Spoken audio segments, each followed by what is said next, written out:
তো দেখো আমি আর আমার ফ্রেন্ড এখানে বেরিয়ে পড়েছি সাইকেল নিয়ে। কোথায় যাচ্ছি বলো তো? হ্যাঁ, তোমরা হয়তো এতক্ষণে বুঝেই গেছো যে কোথায় এসেছি। তো দেখো এটা আমি, তোমরা তো চিনোই। আর ওইদিকে আমার ফ্রেন্ড আছে, এই যে এটা আমার ফ্রেন্ড। আর তোমাদেরকে একটা জিনিস দেখাবো, ওয়েট। কি বলো তো? ওই দেখো পাঁচিলের মাথায় বসে আছে কারা।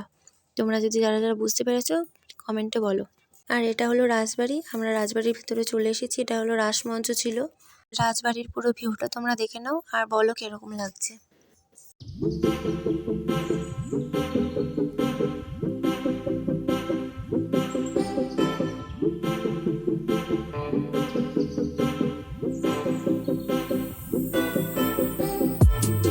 আর হ্যাঁ, সামনে যেই মন্দিরটা তোমরা দেখতে পাচ্ছ এটা কিন্তু অনেক পুরনো মন্দির।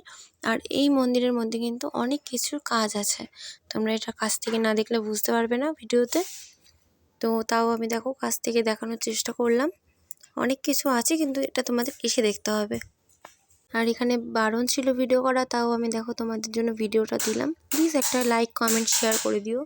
এত কষ্ট করে ভিডিও করছি, একটু নিজেকে না দেখালে হয়, সেই জন্য একটু দেখিয়ে দিলাম। আর এদিকে আমরা চলে এসেছি এখন 100টা শিব মন্দিরের ভেতরে। তো 100টা শিব মন্দিরের রাতের ভিউটা হয়তো অনেকে দেখায় না, সেটা দেখানোর জন্য আরও এসেছি। আর এটা হচ্ছে 100টা শিব মন্দিরের ভেতরে আরও একটা ভেতরে সার্কেল আছে, সেইটাই ঢোকার জন্য এইটা হচ্ছে গেট। আর এই 100টা শিব মন্দিরের মধ্যে প্রত্যেকটা মন্দিরের ভেতরে শিবলিঙ্গগুলি একই রকম দেখতে, খালি একটা সাদা একটা কালো। তাই আমি তোমাদের দুটোই দেখালাম, তোমরা এসে ভালোভাবে দেখতে পাবে।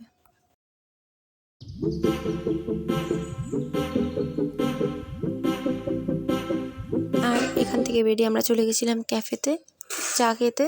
আর তারপরে আমরা একটুখানি ভাপা পিঠে খেয়েছিলাম, তো সেই ক্লিপটা যাই হোক নেওয়া হয়নি।